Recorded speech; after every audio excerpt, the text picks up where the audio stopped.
Dê mucho alegría para el Señor. Que ton nom soit béni, Seigneur. Amen.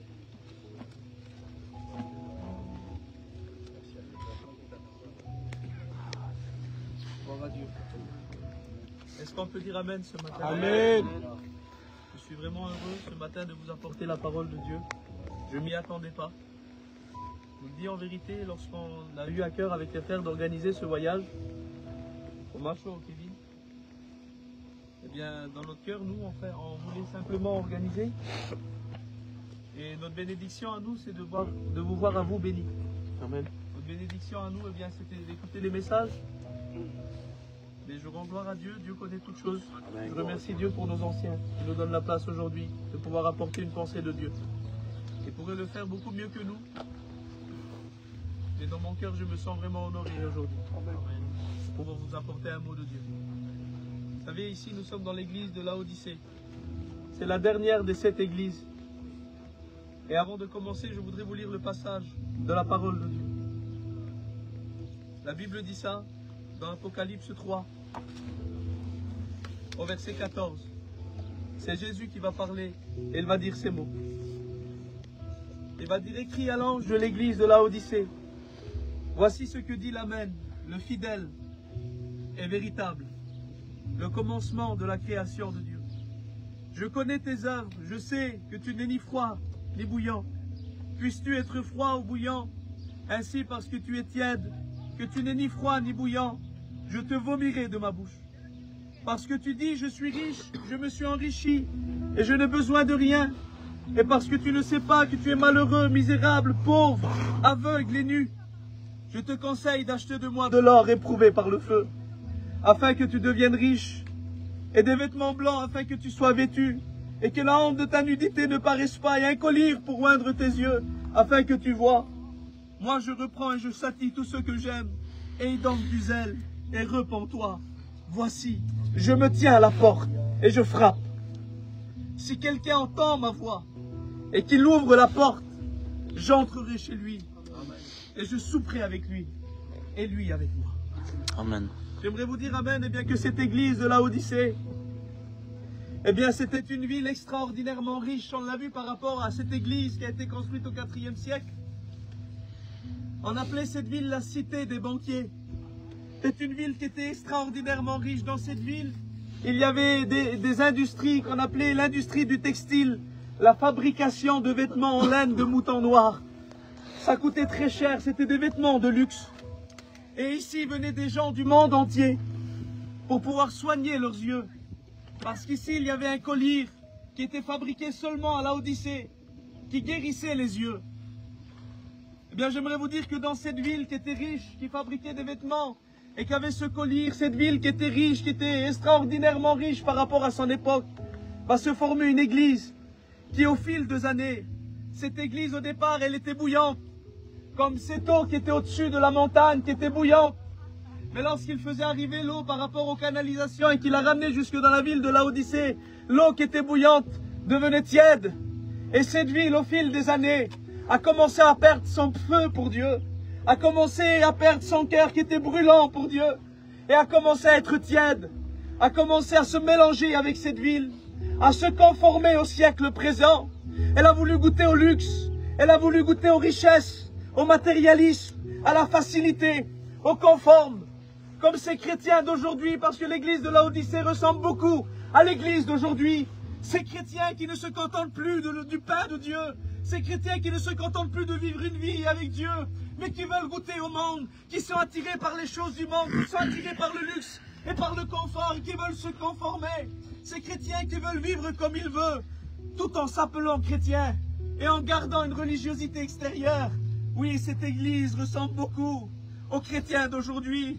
Cette église de Laodicée, mes frères et sœurs, est tombée dans l'illusion de croire qu'on peut vivre comme on veut, de croire qu'on peut faire ce qu'on veut, de croire qu'on peut avoir la vie qu'on veut, tout en allant au ciel.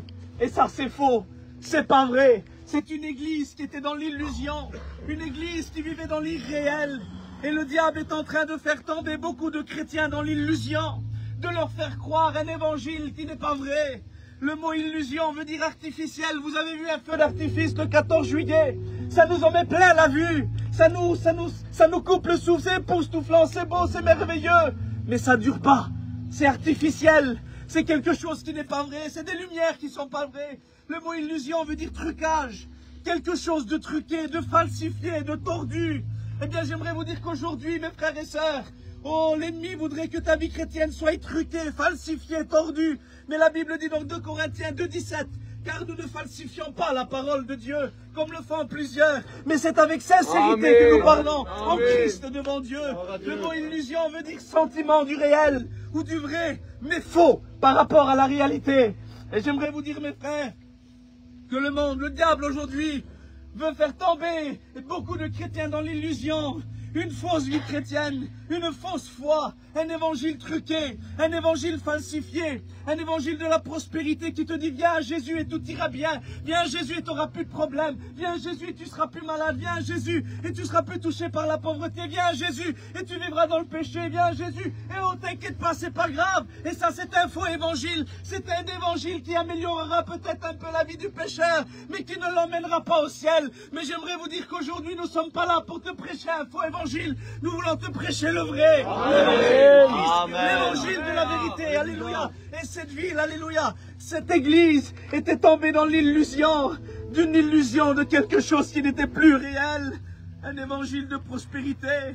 Mais Jésus vient confronter cette église qui vit la tiédeur, qui n'est ni froide ni bouillante, une église qui ne sait plus où elle est, une église, un chrétien que si on lui demande est-ce que tu es sauvé, il ne peut pas te répondre oui ou non, un chrétien qui n'arrive plus à se situer, et Jésus n'accepte pas ça, il dit parce que tu n'es ni froide ni bouillante, il dit je te vomirai de ma bouche, il dit pas je te vomis, il ne parle pas au présent, il dit je te vomirai.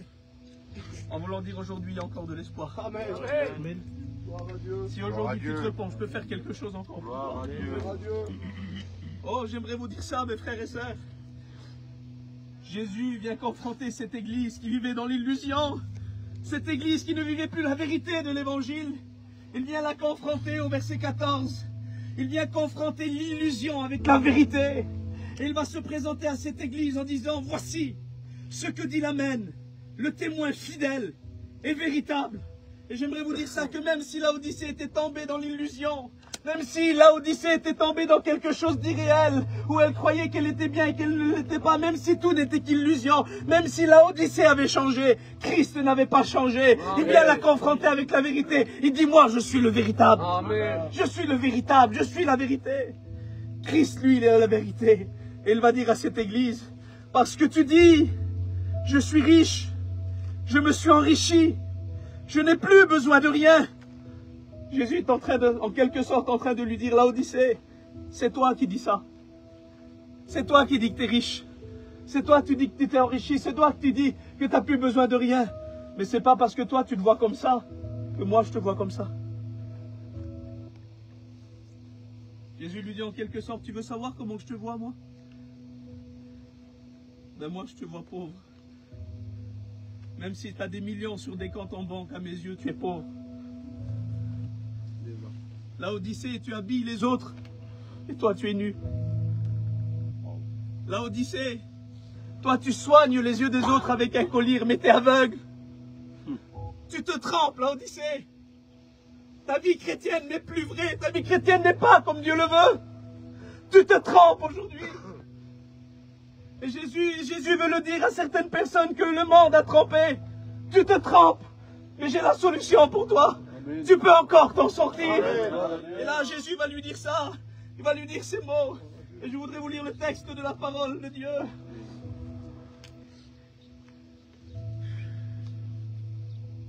Il va lui dire, je te conseille d'acheter de moi de l'or, éprouvé par le feu, afin que tu deviennes riche, et des vêtements blancs, afin que tu sois vêtu, et que la honte de ta nudité ne paraisse pas, et un collier pour oindre tes yeux, afin que tu vois. Jésus est en train de lui dire en quelque sorte, Laodicée, je veux que tu vives le vrai. Je veux que tu sois vraiment riche, je veux que tu sois vraiment vêtu. Je veux que tu voies vraiment au clair, je veux te sortir de l'illusion. Et aujourd'hui, Dieu veut appeler son Église à sortir de l'illusion, à la faire vivre le vrai. Amen. À la faire vivre le vrai. Amen. Amen. Amen. Le vrai évangile. la vraie parole, la vraie doctrine, la vraie foi. La vie de sanctification, le renoncement de dire non au monde. C'est ça le vrai évangile. Aujourd'hui, le faux évangile, on veut le mettre de côté.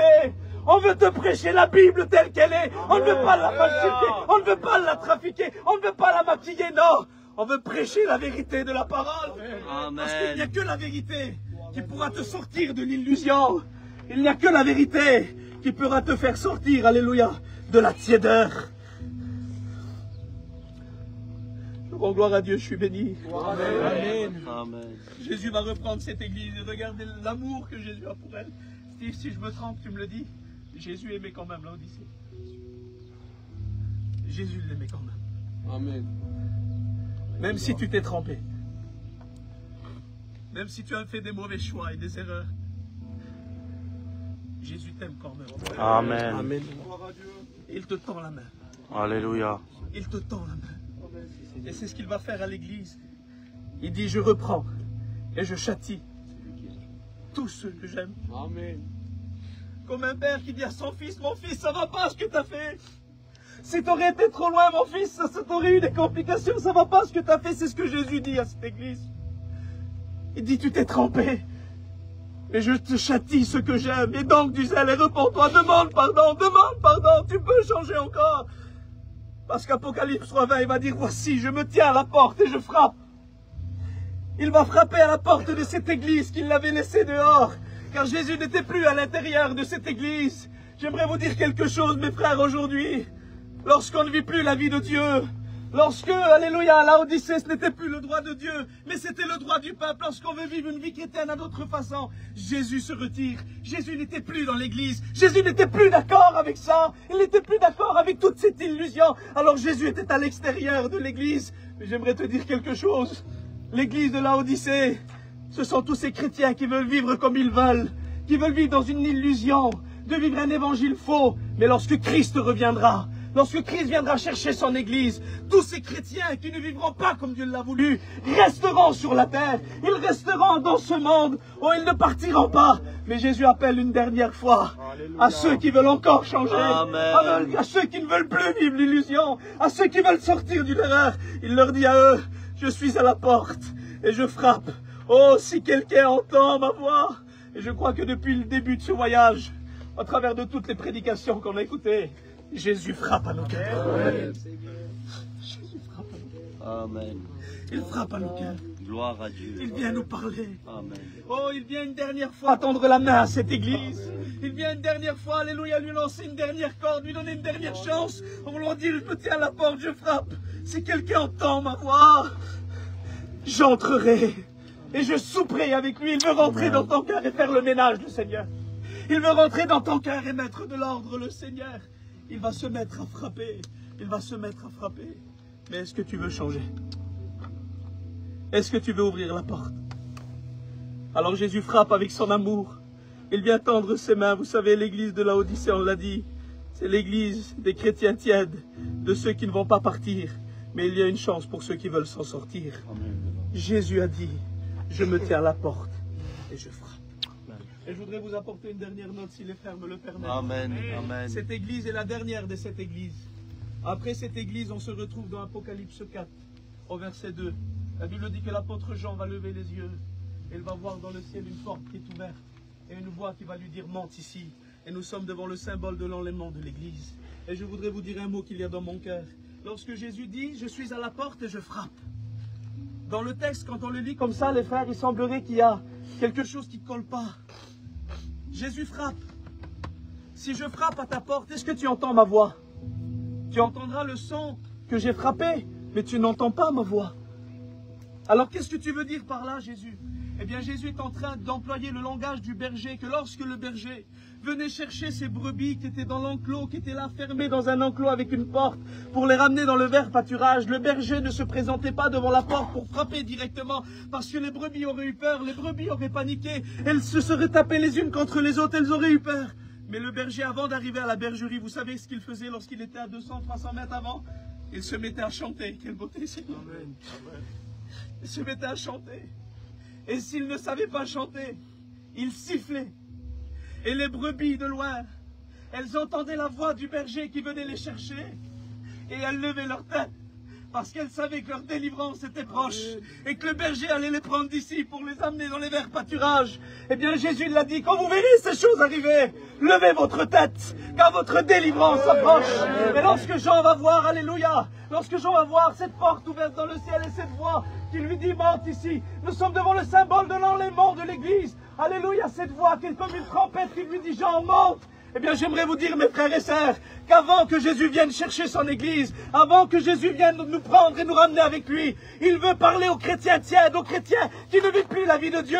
Il leur donne ce conseil, il leur donne cet avertissement. Il dit, avant que je revienne, je vais donner une dernière chance. Je veux que tu te repentes, je veux que tu te repentes. Oui, l'enlèvement de l'Église.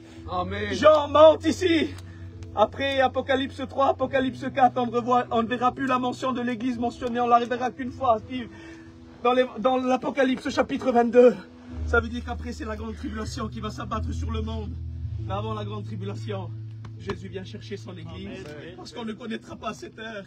Alors j'aimerais vous dire quelque chose, mes frères et sœurs, avant qu'il revienne. Aujourd'hui, il y a encore de l'espoir. Il y a encore de l'espoir.